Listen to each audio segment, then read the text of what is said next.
প্রচণ্ড তাপ, একদম ঘামিয়ে গেছি।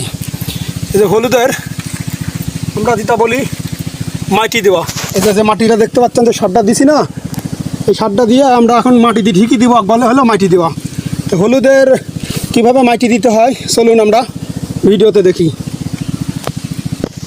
মাটি দিলে কয়টা মোটা হয়, হলুদটাও কিন্তু বেশি নামে, একটা করে গাছে হলুদ বেশি নামে।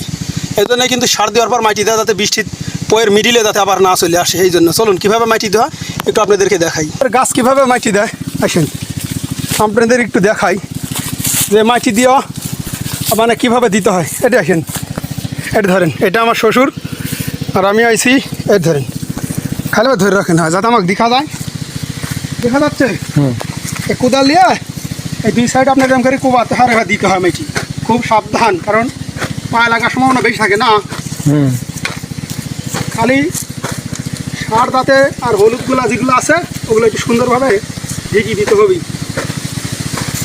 এটা জোরের কাজ না, এটা হিসাব করে করতে হবে খুব সুন্দরভাবে।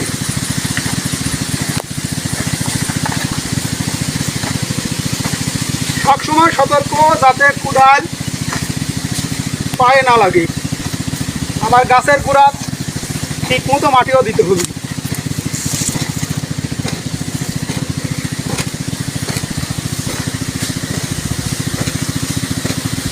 তবে আমি একটু আগে দেওয়া উচিত ছিল, আমাদের দেরি হয়ে গেল।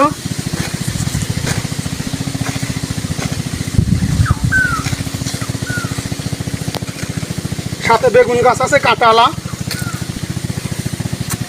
এভাবে কিন্তু মাটি দেওয়া হয় হলুদের গাছ, তাহলে হলুদটা খুব ভালো নামে। আর অল্প খানিক বাদ আছে, এই যে দেখতে পাচ্ছেন, এই পর্যন্ত শেষ।